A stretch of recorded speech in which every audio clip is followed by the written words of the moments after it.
Sentar, irmãos amados.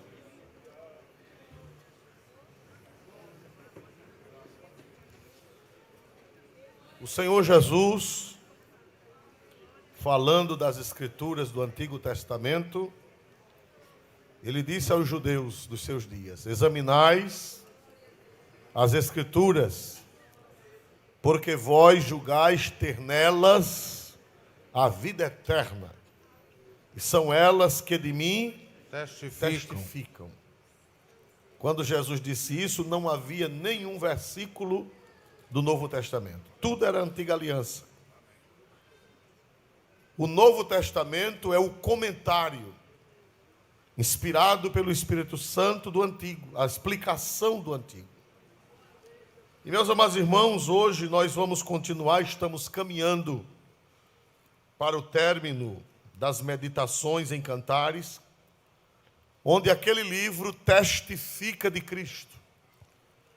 Testifica do relacionamento entre Cristo e a sua igreja. Um esposo e uma esposa.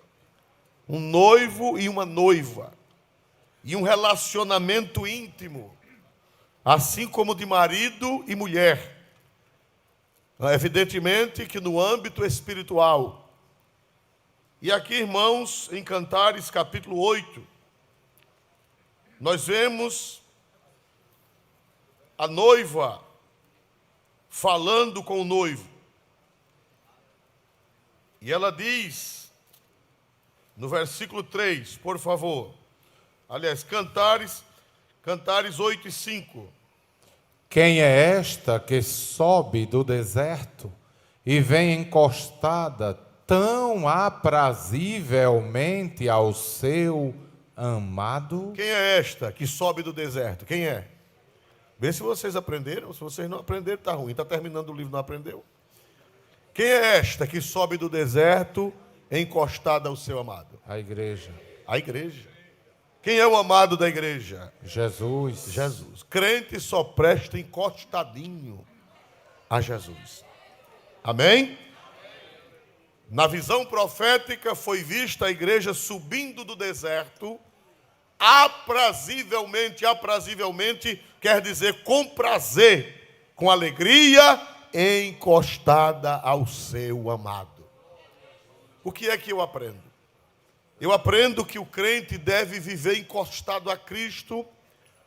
Para nós, Cristo não é como uma religião. Nas religiões, as pessoas elas vão para os templos, elas adoram seus deuses, mas quando termina a reunião, quando termina o culto daquele Deus ou daquela deusa, eles vão embora e o Deus ficou para lá. É verdade ou não é, irmãos amados? Tem mais nada a ver, vem, presta. Eles dizem assim: já fiz a minha obra. Já ouviram essa expressão? Alguém já ouviu essa expressão? Já fiz a minha obrigação. Agora eu posso virar bicho na capoeira. Glória a Deus. Não, o cristão é diferente. O cristão, ele vive aprazivelmente encostado ao seu amado. Quando nós saímos da igreja, nós vamos aprazivelmente encostados em quem? Encostados em quem, meus amados irmãos? Em Jesus Cristo. Ele é a nossa força, Ele é a nossa vida, Ele é a pessoa inseparável. Inseparável. Jesus é inseparável. Nós vivemos encostados nele, colados nele, grudados nele, de dia e o que mais, meus amados irmãos? De noite. Jesus é quem guia nossos passos, é quem guia nossos pensamentos, é quem guia nossas atitudes, nossas ações, nossas palavras, nossos relacionamentos. Ele está encostado, ele não ficou preso na igreja, ele não ficou lá num relicário, num sacrário, ele não ficou preso lá. Nós andamos com ele de dia e de noite, aprazivelmente encostados. Amém? Então, meus amados irmãos, nós vemos aqui em Cantares, capítulo 8, que no versículo 5 tem uma linha B. Vamos ver aí, depois do amado, da palavra amado. Debaixo de uma macieira te despertei, Ali esteve tua mãe com dores. Ali esteve com dores aquela que te deu à luz. Debaixo de uma macieira te despertei. Os irmãos sabem que lá em Cantares 2 e 3, Jesus é comparado com uma macieira. Vamos ver Cantares 2 e 3. São figuras de linguagem. Evidentemente que o Senhor Jesus não é um pé de maçã, é uma figura de linguagem. Vamos ver, Jesus é comparado com uma linda macieira. Quem aqui já teve o privilégio de ver um pé de maçã? Quem já teve o privilégio? Pouca gente. Mas, irmãos, um pé de maçã é uma coisa linda, é linda. Ele florido ou frutificado é uma coisa fascinante, é uma coisa imponente. Ele não é muito grande, mas é uma coisa imponente, aqueles frutos vermelhos e o cheiro que exala das macieiras. Então, lá em Cantares 2 e 3, Jesus é comparado com uma macieira. É uma figura de linguagem, uma metáfora. Evidentemente que Jesus não é um pé de maçã. Ele disse, eu sou o pão da vida. É uma metáfora, não significa que nós comemos Jesus rasgando pelos dentes. Ele disse, eu sou a videira, o que, meus irmãos? Verdadeira. Não é que ele é um pé de uva, mas há uma metáfora, há uma analogia para explicar por que Jesus é uma videira. Ele é a oliveira verdadeira. Ele é a água da vida. Tudo isso são metáforas, são figuras de linguagem. Ele disse, eu sou a porta. Foi assim ou não foi que ele disse? Quem entrar por mim, salvar-se. Evidentemente que Jesus não é uma porta de vidro, nem uma porta de madeira. Cada metáfora dessa tem uma explicação. Glória a Deus. Então, lá em Cantares, Jesus aparece como uma linda macieira. Capítulo 2, versículo 3 de Cantares. Qual a macieira entre as árvores do bosque, tal é o meu amado entre os filhos. Qual a macieira entre as árvores de quê, irmão? Do bosque. O bosque, irmão, é uma floresta. E floresta não é lugar de macieira. Macieira é uma planta domesticada que não nasce no bosque. O bosque é lugar de árvores brutais, de árvores infrutíferas. A floresta é lugar de outras árvores. E a macieira em Cantares aparece no meio de quê, irmãos? No meio de um bosque selvagem aparece uma macieira. O que é que significa isso? O bosque selvagem é o mundo, o bosque grotesco é a humanidade, as árvores feias do bosque grotesco somos nós, e no meio dessas árvores do bosque, Deus mandou Jesus, a linda macieira, para se destacar no meio delas.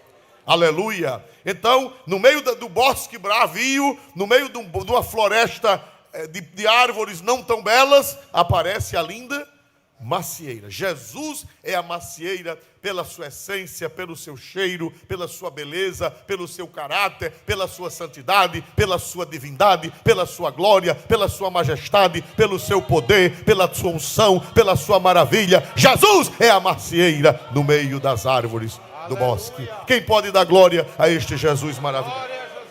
Ele se destaca de todos. E o profeta, quando volta para Cantares 8, diz que no pé da macieira é o lugar de dar a luz. É o lugar que a mãe dá a luz, no pé da macieira. Por favor, debaixo de uma macieira, prossiga esse versículo 8 e 6 e 5 de Cantares. Debaixo de uma macieira te despertei. Ali esteve tua mãe com dores.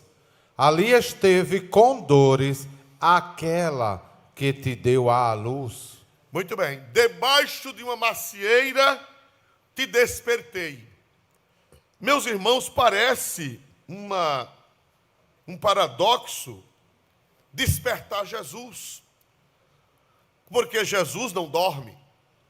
Mas muitas vezes, irmão, parece que o Senhor dorme. Parece que tem um tempo de paradeiro. Parece que tem um tempo de coisas contrárias.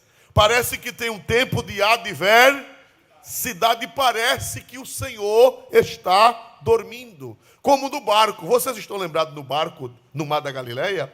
Diz que estava havendo uma grande tempestade. Estava havendo uma grande tempestade. E o Senhor Jesus, como homem, não como Deus. porque Jesus carregava em si as duas naturezas, a natureza divina e a natureza humana. Ele no princípio era o verbo estava com Deus e o verbo era Deus. Jesus já existia na eternidade consubstancial com o Pai. Ele era Deus. Porém, para salvar a humanidade, ele se fez o quê? São João 1,14, São João disse, e o verbo se fez carne. Então, é um mistério. Pastor, me explique como é que Jesus, sendo a segunda pessoa da Santíssima Trindade, sendo Deus, se transformou em homem. E ficou sendo 100% Deus e 100% homem. Me explique. E eu vou fazer como crente que o pastor Genival estava numa cruzada, num culto de rua, e um irmão foi pregar, coitado, e atrapalhou-se e disse, meus amigos, vocês tenham cuidado com a pompiciência da carne. A pompiciência dos olhos. O nome não é pompiciência, o nome é concupiscência. Só que o bichinho, a leitura pouca, disse pompiciência. Aí ele mesmo ficou desconfiado e disse, aí talvez o amigo diga, pregador, e o que é pompiciência? E eu respondo, sei não. Então eu estou quase como aquele pregador. Mas irmão Genivar sabe, ele disse que irmão Genivar sabe. Então, irmãos, porque nem eu posso explicar e nem ninguém pode explicar como é que o verbo de Deus se tornou carne. O Deus eterno, o Deus criador, porque Jesus é o Deus criador. A Bíblia diz em João capítulo 1 que todas as coisas foram feitas por Ele. E em Hebreus e em Colossenses diz que nele todas as coisas subsistem. E em Hebreus diz que Jesus é quem sustenta o cosmos, é quem sustenta o universo. Aleluia! Como é que um Deus desse, a segunda pessoa da Trindade, se transforma em carne? E assume a natureza humana, continua sendo Deus e continua sendo homem. 100% Deus e 100% homem. E como o homem se cansa, e como o homem come, e como o homem dorme, e como o homem tem sentimentos humanos, sem deixar de ser Deus. Pastor, me explique isso. Não dá para explicar, porque o próprio apóstolo São Paulo, ele disse que é mistério. Na primeira carta de Paulo a Timóteo, capítulo 3, versículo 16. Põe na tela, na Trinitariana, na ACF. Na ACF explica melhor. Glória a Deus, se for possível. 1 Timóteo 3,16, na ACF. Glória a Deus. Na nossa Bíblia diz, aquele que se fez carne. 1 Timóteo 3,16, ACF, Almeida Corrigida Fiel. Essa explica melhor. Glória a Deus. Olha aí. E sem dúvida alguma, grande é o mistério da piedade. Deus se manifestou em carne. Pronto. Olha aí. Olha aí que coisa linda nesse texto. Por que é que não dá para explicar? Como é que Jesus é 100% Deus e 100%? Por que não dá para explicar? Paulo diz por que não dá para explicar. Lê de novo. E sem dúvida alguma, grande é o mistério da piedade. Deus se manifestou em carne. É o que grande, o que, irmão? É grande este mistério. Não dá para entender, dá para crer. Agora, para explicar, não dá. Não dá. E pasmem, ele voltou para o céu e levou essa carne. Porque a Bíblia diz que Jesus lá no céu não perdeu a humanidade. Ô pastor, e depois que Jesus ressuscitou, ele não perdeu a humanidade dele não evaporou, a humanidade dele não acabou-se depois que ele cumpriu a obra, depois que ele ressuscitou, a matéria, a parte material humana de Cristo não se desfez não? Existe uma seita herética que anda de porta em porta, diz que o corpo de Jesus não ressuscitou. Eles dizem que o corpo de Jesus se desfez em gases. Uma seita que anda de porta em porta, acho que vocês conhecem, né? Com a sombrinha, com as pastas, glória a Deus. Não vou citar nome porque vocês sabem. Eles dizem que o corpo de Jesus se desfez na sepultura. Se transformou em fumaça. Diz que na hora da ressurreição, diz que fez... E Jesus desapareceu. Mas sabe o que é que Paulo diz?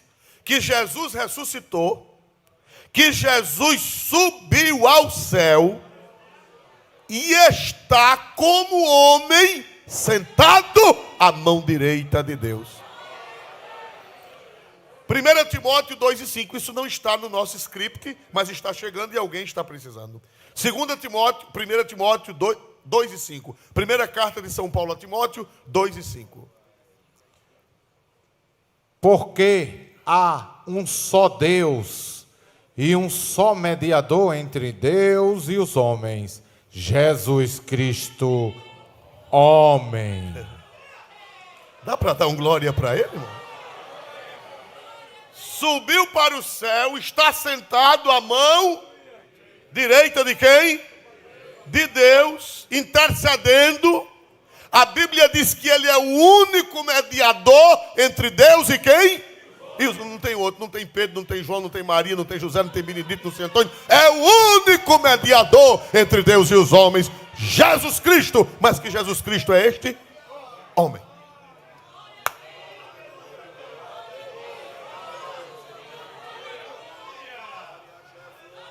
A natureza humana de Jesus nunca mais vai ser desfeita. Nunca mais. NVT, como é que diz na NVT? Pois há um só Deus e um só mediador entre Deus e a humanidade, o homem Cristo Jesus. O homem. Lá no céu Jesus tem cabelo. Lá no céu Jesus tem dente. Lá no céu Jesus tem mãos. Lá no céu Jesus tem pés. Lá no céu Jesus tem coração. Lá no céu Jesus é Deus e é homem.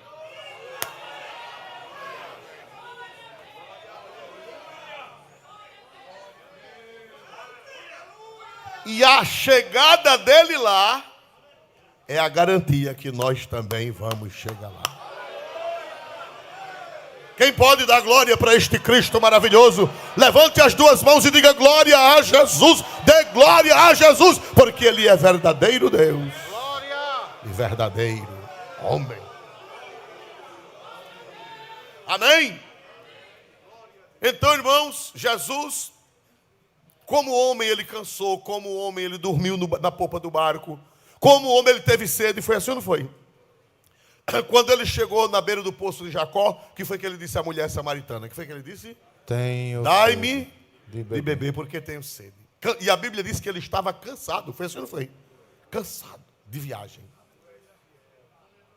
E muitas vezes o Senhor parece que está dormindo. Mas o que é que nós devemos fazer nas dificuldades, quando o Senhor estiver parecendo dormindo? Que Ele não está dormindo, porque o guarda de Israel não dorme. O que nós devemos fazer? Vamos ver São Marcos 4:38. São Marcos 4:38.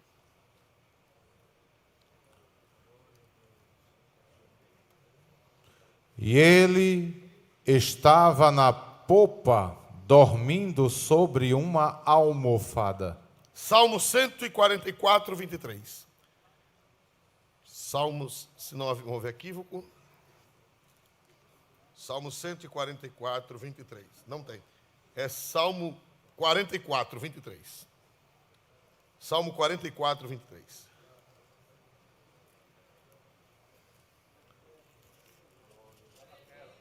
Desperta, porque dormes, Senhor.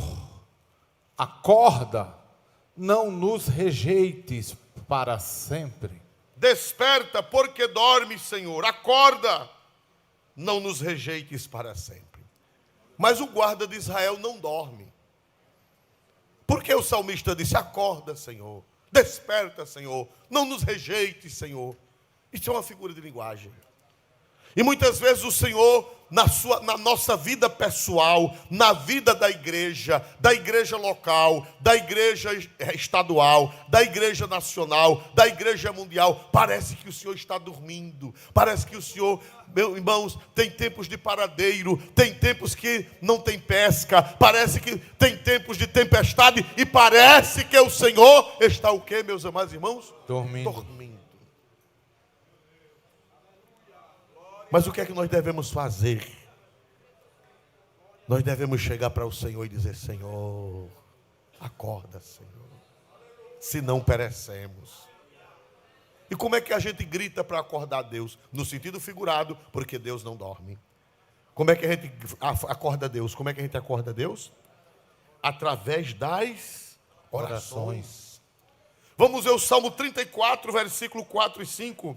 Salmo 34, 4 e 5, por favor. Glória a Deus. Busquei ao Senhor e Ele me respondeu, livrou-me de todos os meus temores. Olharam para Ele e foram iluminados, e os seus rostos não ficarão confundidos. Amém. Busquei ao Senhor e Ele me respondeu.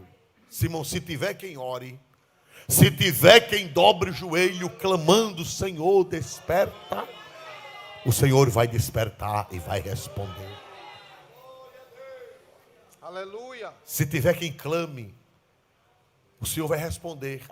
É balançar a macieira. Quando você balança uma árvore, o que é que acontece? Quando você balança uma árvore carregada de frutos, o que é que acontece? Quando você balança a árvore, os frutos caem.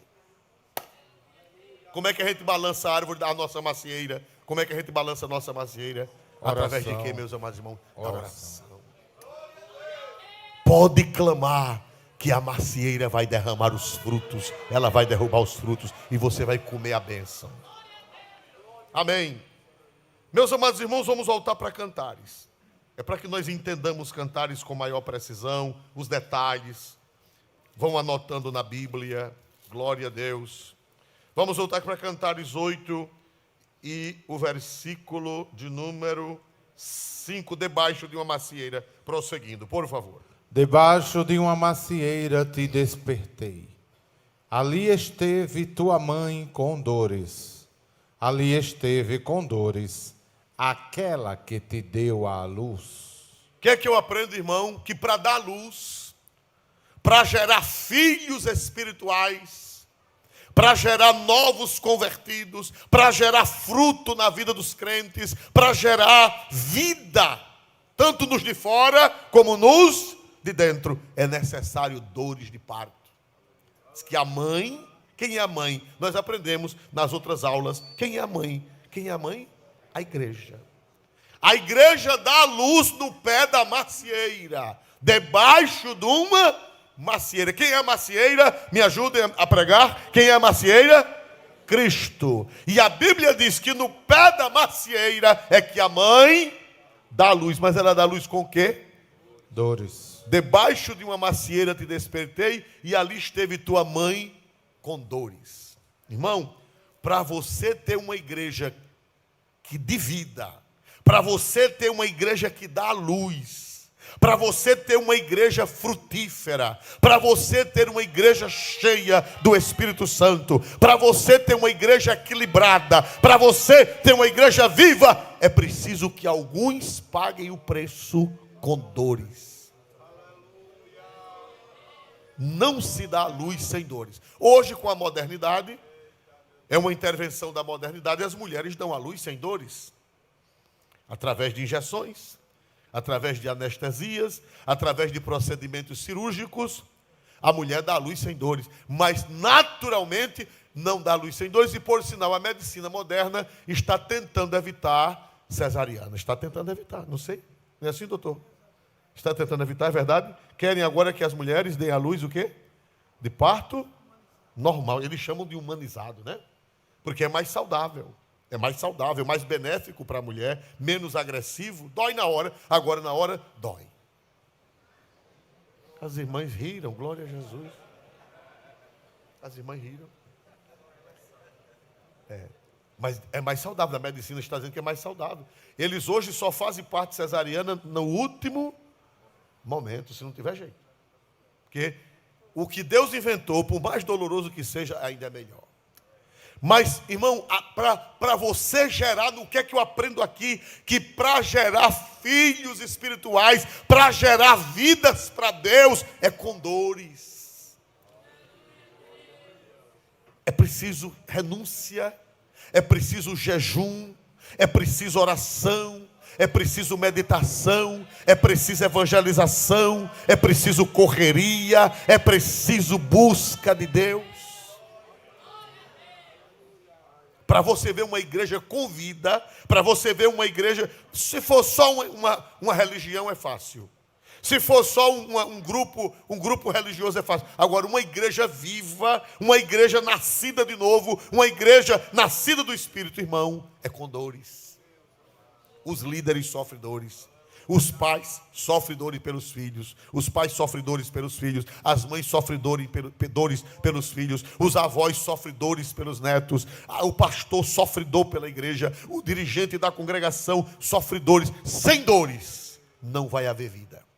Debaixo de uma macieira te despertei, e ali esteve tua mãe com dores de parto. Aleluia. Está aqui. Glória a Deus. Glória a Deus. Viva. A Viva diz diferente. Liga da Bíblia Viva. Foi debaixo da macieira, onde sua mãe sofreu para trazer você ao mundo. Foi ali que eu acordei o seu amor. Foi debaixo de uma macieira que sua mãe sofreu. Igreja verdadeira sofre. Igreja que tem um objetivo sublime de ganhar almas, ela sofre. A nossa mãe igreja, ela sofre, ela paga o preço. Às vezes a pessoa diz assim, eu vou montar uma igreja. Às vezes passa numa igreja séria, vê a igreja cheia. Se eu vou montar uma igreja também, aí chega lá, monta. É dois trabalhos, monta e desmonta.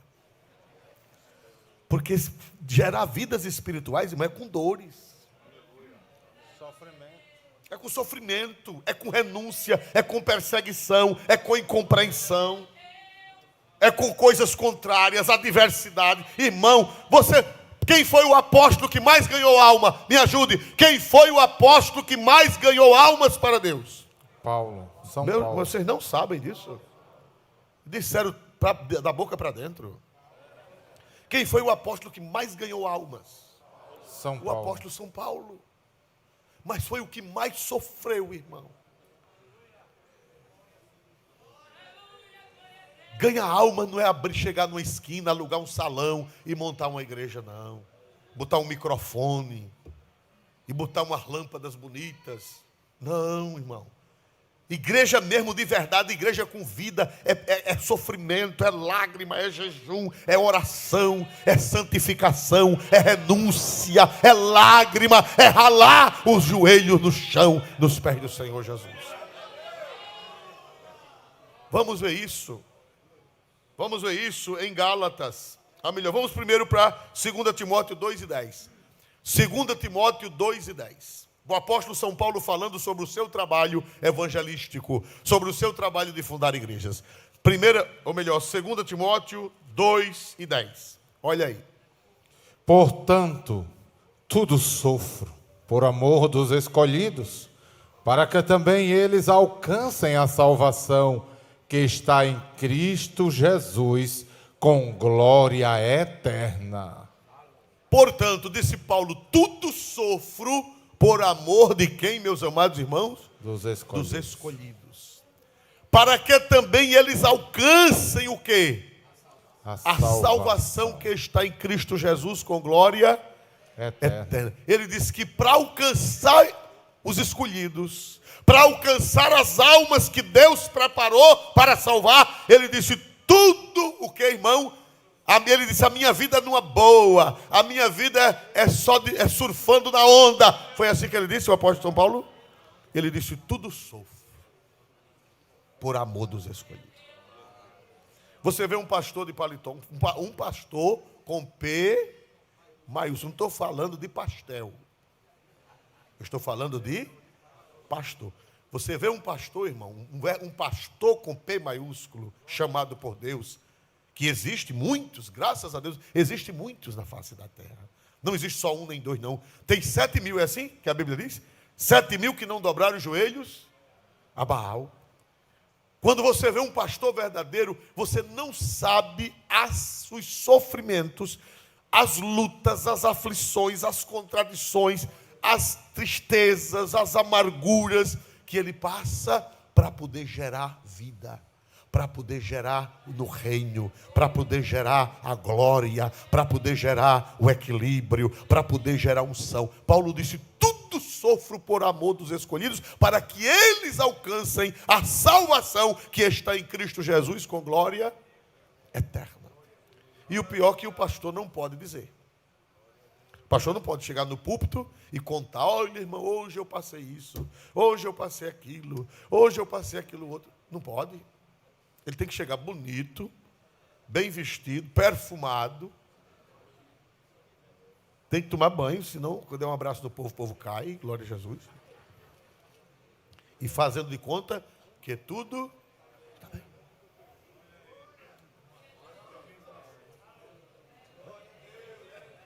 Não pode dar desabafo. Tem igreja por aí fora que o povo dá desabafo, né? Aqui tem crente assim, aqui eu... Não, o povo quer isso aqui, o povo quer a palavra de Deus. Suas lutas, seus sofrimentos, você vai contar onde? Onde é que você vai contar seus sofrimentos? Nos pés de Jesus. Dá para dar um glória para Deus? Glória a Deus. Para ganhar alma é com sofrimento, irmão. Ser pastor não é um carro bonito, não é uma gravata bonita. É verdade que precisa de um veículo, senão não anda. É verdade que precisa de uma roupa decente, porque ele representa a comunidade. É verdade que precisa de um sapato digno. É verdade que precisa da feira. Mas ser pastor não é isso, não. Ser pastor é isso aí.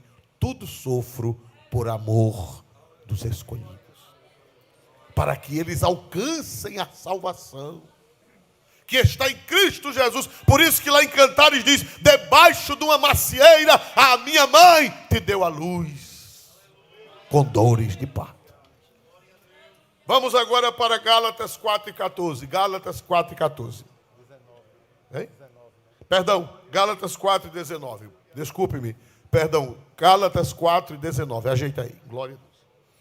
Meus filhinhos, por quem de novo sinto as dores de parto, até que Cristo seja formado em vós. Prestem atenção, palavra por palavra. Quem foi que fundou a igreja dos Gálatas, a igreja da Galácia? Quem foi que fundou? O apóstolo São Paulo. São Paulo. Mas, irmãos, quando Paulo saiu, apareceram uns hereges, apareceram uns falsos profetas, uns falsos pastores, e envenenaram a igreja. E ele, quando sabe disso, ele escreve uma carta para eles, repreendendo-os, aconselhando-os. Tudo que Paulo ensinou, os falsos profetas tentaram desmanchar o que Paulo ensinou. Ainda hoje tem gente assim, pastor dá doutrina na igreja, e alguém fica: obedeça não. Aquilo é a conversa dele. Graças a Deus que hoje não tem mais. Tem, irmão. Gente que envenena. Paulo pregou em Galácia, ganhou a igreja, fundou a igreja.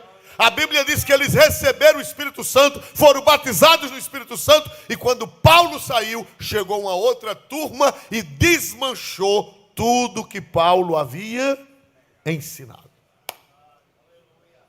Aí Paulo manda uma carta para eles, que não dá tempo da gente meditar nas queixas de São Paulo, e ele diz: meus filhinhos. Aí no fim ele trata como com carinho, irmão. Meus filhinhos, veja, eu queria que todo mundo lesse, por favor, junto com o pastor Múcio. 1, 2, 3. Meus filhinhos, por quem de novo sinto as dores de parto, até que Cristo seja formado em vós. Meus filhinhos, primeiro teve que tratar com brandura. Não pode meter o cacete. Tem pastor que diz: aqui tem um bocado de gente sem vergonha, glória a Jesus. Mas não pode dizer isso não. Meus o que, irmão? Meus o que, irmão? Filhinhos. Meu bem, meu amor, meu cravo, meu bugari, meu cravo de defunto. Tem que tratar com carinho, irmão. Mesma coisa toda engringolada, mesmo tudo errado, pastor tem que tratar com carinho as ovelhas. Não pode meter o cacete porque viu a coisa errada. Vocês são os desobedientes, vocês são os rebeldes, né? Glória a Deus, vocês vão ver, eu vou meter o pau na venta de vocês. Glória a Jesus. Não. Paulo disse, meus filhinhos. Por quem, agora veja a profundidade do texto sagrado. Por quem de novo sinto o quê? As dores de parto. De novo, quer dizer, ele já tinha sentido uma vez e agora outra vez. Pastor é homem espetado de dores. Quando pensa que a coisa está boa, aparece um cão do outro lado. É verdade, não é, irmãos amados? Você tem uma festa, Jesus salva, cura, batiza, alegra, esse domingo de noite, Jesus batiza 30, salva 40, e o fogo pega e você volta para casa. Agora, quando é na segunda-feira, na porta, um problema desse tamanho. É verdade ou não é? Porque pastor vive assim, de novo, sinto o quê? Sinto o quê? Sinto o quê, meus irmãos? E não pode perder a paciência. Tem que chamar de quê, irmãos? Eu não quero dizer não, né? Tem que chamar de quê, meus irmãos? Filhinho, meu bem, meu cravo, meu bugari, diga o nome de outra flor, meu bem me quer. Não pode perder o equilíbrio. Mas o coração com dores De parto. De novo. De novo. A nossa igreja, pela graça de Deus, tem vitória, porque nós somos orientados pela Sagrada Escritura, e quem pode dar glória ao nome do Senhor Jesus na Assembleia de Deus, só erra quem quer. Que doutrina tem? Gerar vida, gerar avivamento, gerar despertamento é dor para os ministros, é dor para os pais de família, é dor para as mães de família, é dor para a dirigente do círculo de oração, é dor para a dirigente do departamento de senhoras. Cadê o departamento das senhoras? Cadê a dirigente do departamento de senhoras? Olha aí. Dói um pouquinho para tomar conta delas? As bichinhas ficaram tão desconfiadas, para não dizer. Dói. Para tomar conta do conjunto das crianças, dói, dor de parto. Para tomar conta de uma classe de escola dominical, dói. Dói ou não dói, irmãos amados? Dói. Para ser porteiro, dói. Lá em Delmiro Gouveia tinha um velhinho porteiro, que ele bem velhinho, né? E o menino fez traquinagem, ele foi repreender o menino deu um chute na canela do velho. Aí o velho fez, Aí o menino disse, papai não é.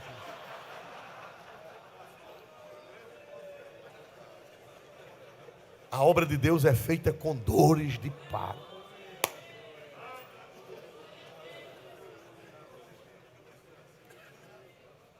Quem pensar que ser pastor, ser dirigente é uma farra, está redondamente com dores. Dores da ingratidão. É verdade ou não é, irmãos amados? Dores da traição, dores de calúnia, dores de contrariedades. Mas Paulo disse, tudo sofro por amor dos escolhidos, para que eles alcancem a salvação. Nosso alvo é que o povo alcance o que, irmão? É que o povo alcance o que, irmão? Eu posso sofrer o que eu sofrer, mas eu quero que no dia que a trombeta tocar, uma multidão suba para o céu pela salvação em Cristo Jesus. Amém? Debaixo de uma macieira te despertei. E ali a tua mãe, a minha mãe, deu à luz com dores de parto. Igreja só é igreja se tiver. Igreja não é farra, irmão. Hoje em dia tem muitos lugares que se dizem igreja, mas não é mais igreja. É um clube para você se sentir bem. É verdade ou não é? Eu vou lá para me sentir bem. Quando chega lá, teve uma irmã que deixou a nossa igreja e foi para uma igreja que tinha muita dança. Não dança no espírito, dança ensaiada. Aí eu encontrei com ela, não foi aqui em Maceió não, foi no interior. Apareceu lá uma igreja de dança e ela foi para lá para o ministério de dança. Aí eu disse, irmã, nunca mais eu lhe vi na igreja. Sou pastor, encontrei com ela na rua. Eu agora estou noutra igreja. Por quê, irmã? Eu sei lá, irmão, lá é tão legal. Eu disse, irmã, por quê? Lá, irmão, o senhor não quer ministério de dança? E eu sou dançarina de nascença. E lá, pastor, estou no ministério de dança, mas é legal, eu danço. Glória a Deus. Eu digo, mas pia mesmo o cão, como é que opera? Glória a Deus. Meu irmão, glória a Jesus. Não tem dor, não, tem dança. Não tem dor, tem dança. Aqui não é dança, aqui é dor. Mas gera vida eterna, gera salvação. Quem pode dar glória ao nome de Jesus Cristo, gera vida eterna. Tudo sofre por amor dos escolhidos, para que eles alcancem a salvação. Aleluia. Aleluia. Aleluia, glória a Deus. Bendito seja o nome do Senhor nesta noite. Então, irmãos amados, quem pensar que ser crente, ser pastor, ser obreiro, ser obreira, está pensando que é fácil, está redondamente o que, irmãos? Enganado. É com dores, com dores, com dores. Ser crente é com dores. Jesus disse, quem quiser ser meu discípulo, negue-se a si mesmo. Tome o que, meus amados irmãos? A sua cruz. A sua cruz e o que, irmãos amados? Siga-me. Cruz é coisa de farra ou é coisa de dor? Dor. Cruz é coisa de dor. Então, meus amados irmãos, nós vemos aqui. Aí agora ela faz um pedido ao noivo. A noiva faz um pedido ao noivo. Glória a Deus. Vamos ver qual é o pedido do versículo de número 6. Põe-me como selo sobre o teu coração, como selo sobre o teu braço, porque o amor é forte como a morte e duro como a sepultura o ciúme. Muito bem. Meus amados irmãos, ela diz assim, a noiva diz, põe-me como selo sobre o teu coração. Pastor, o que é isso? Para nós entendermos essa linguagem bíblica, nós temos que ir para estudar o contexto, e estudar a história, e estudar o contexto social, cultural daquela época. Naquela época, pouquíssimas pessoas sabiam ler. Pouquíssimas. E o que é que acontece? Até os reis, muitos reis, não sabiam ler. Só quem sabiam ler era uma classe privilegiada chamada escribas. Isso no mundo egípcio, no mundo cananeu, no mundo hitita, no mundo assírio. Os escribas, eles sabiam ler e sabiam escrever. Era uma coisa que era como uma profissão que as demais pessoas não se interessavam, porque era dever dos escribas saberem ler e saberem escrever. E o povo não sabia, até rei não sabia ler, nem sabia escrever. Então, o que era que fazia com as pessoas que não sabiam ler nem escrever? Elas mandavam fabricar um selo ou um sinete de metal, geralmente de metal, ia no ourives, e o ourives colocava uma marca naquele metal, colocava um desenho exclusivo para aquela pessoa. E aquele sinete, ou aquele selo, era a sua assinatura. Ele carimbava documentos com aquele selo. Era pessoal e intransferível. Não podia dar a ninguém. Era como cartão de crédito. Não dê o seu cartão de crédito a ninguém. Nem a sua mãe. Não dê. Dê a mulher pulso. Glória a Jesus. Aleluia. Mas a sua mãe não dê, a seu pai não dê, a seu amigo não dê, porque você vai perder o amigo. Ô fulano, me empresta teu cartão, que o meu está sujo. Ora, ele sujou o dele. Quanto mais o teu. Ele não teve pena dele. Cartão de crédito, escova de dente e esposa não se empresta a ninguém. Então, o selo era um anel ou um pingente. Havia um cordão de ouro, ou um cordão de prata ou de metal, e a pessoa guardava no peito pendurado no pescoço, e era sobre o peito, ou na mão, ou no braço, ou no dedo, ou no peito, sobre o coração. Era inseparável da pessoa. Quando a pessoa precisava assinar um documento, então a pessoa tirava aquele pingente e assinava, carimbava, e depois voltava para o peito, pendurava sobre o seu coração. Então a noiva diz: põe-me como selo sobre o teu coração, como um selo sobre o teu braço. O que quer dizer isso? Ela pedindo ao noivo: olhe, me coloque no seu coração como um selo, como um pingente, como um... Tem um nomezinho outro. Que marca, é uma coisa que marca, mas me fugiu da mente. É o selo que estava, o carimbo. Que estava o carimbo. E esse carimbo o dono não se apartava, não guardava numa gaveta, não guardava numa mala, não guardava em nenhum lugar. Era junto da própria pessoa, ou no braço, como um bracelete, ou no dedo, como um anel, ou então pendurado sobre o peito, sobre o coração. O que é que significa isso? Ela pediu que ela ficasse no coração dele como um selo, como um pingente, como um carimbo. Aleluia. Glória a Deus. Irmãos, nós vemos isso no passado. Vamos ver em Gênesis 38, 18. Gênesis 38, 18, por favor. Gênesis 38 e 18, por gentileza. Então ele disse: que penhor é o que te... E ela disse: o teu selo e o teu lenço e o cajado que está em tua mão. O teu selo. Isso aqui foi a viúva do filho de Judá, Tamar, não foi assim, não era Tamar, não é? E ela enganou o sogro, se apresentou como uma meretriz, como uma prostituta, e ele disse: olha, eu não tenho dinheiro para lhe pagar. Eu não tenho dinheiro para lhe pagar. Ela disse: você me dá um penhor. E ele disse: qual é o penhor que você quer que eu lhe dê? E ela disse: se você me dá o seu selo, que é justamente esse pingente, ou era no braço, ou era no dedo, ou era pendurado no pescoço. Você me dá o seu pingente, você me dá o seu lenço, e você me dá o seu cajado como garantia. Mas ele cometeu um erro gravíssimo. Primeiro, porque ele se prostituiu. E segundo, porque ele deu uma coisa inalienável. O selo. Esse selo não podia ser dado.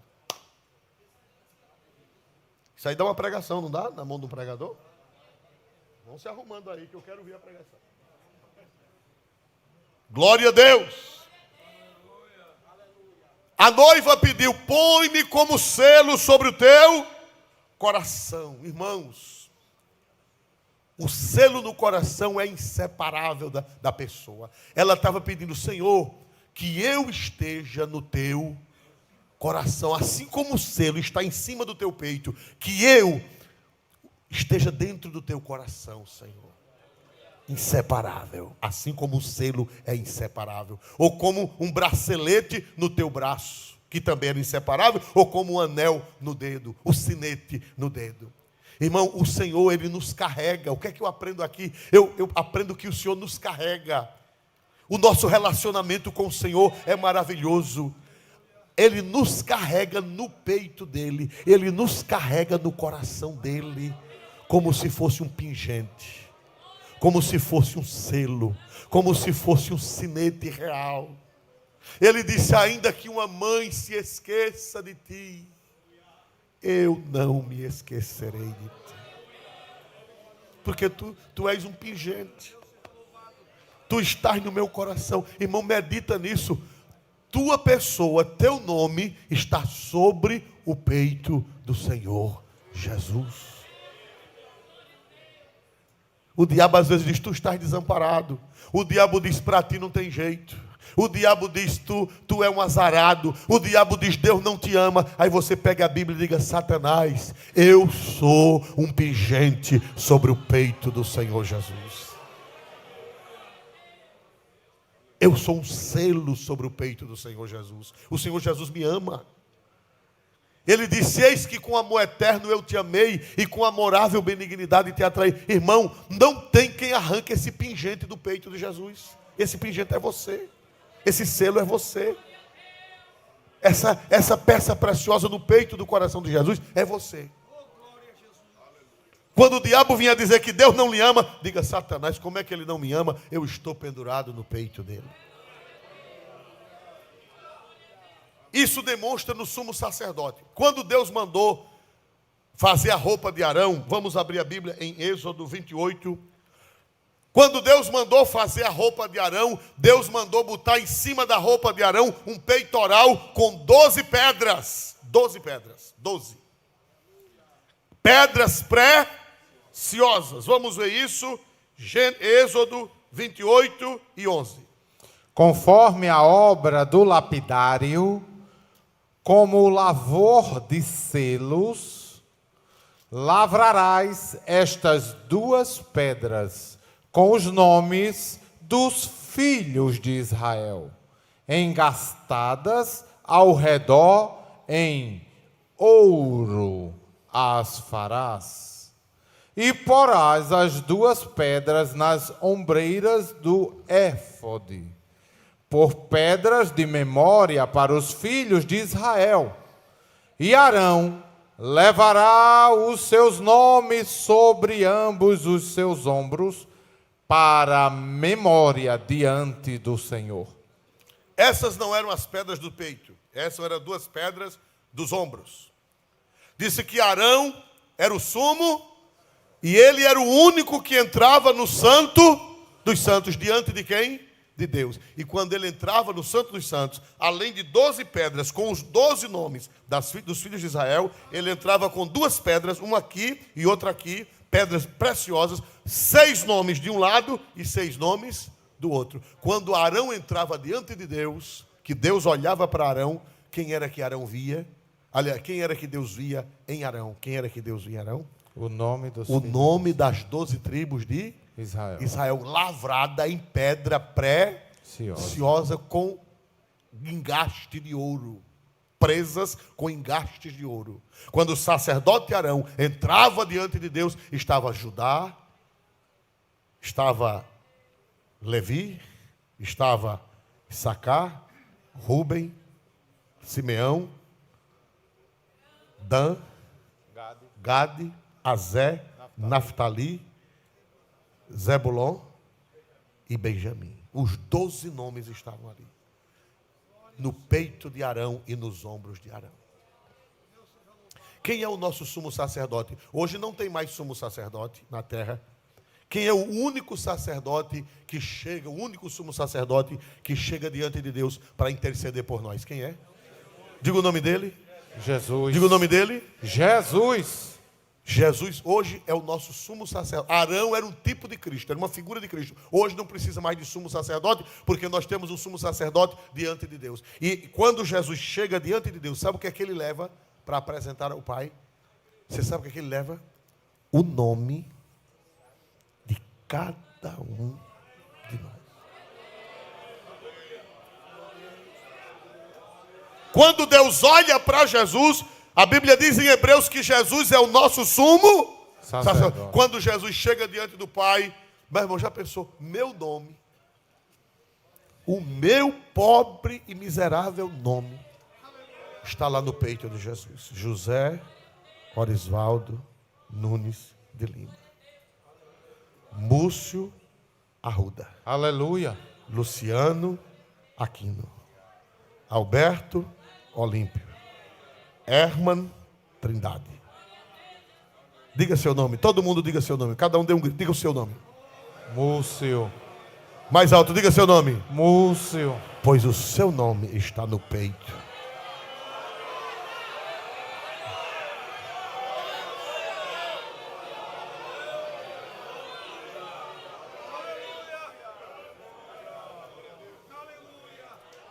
Aleluia. Como selo. Que coisa gloriosa. A noiva pediu: põe-me como selo sobre o teu coração. O seu nome está nas mãos de Jesus. O seu nome está numa pedra preciosa no peitoral de Jesus lá no céu. Aí quando o Pai olha para Jesus, por que é que toda bênção vem através de Jesus? Porque os nossos nomes estão em quem?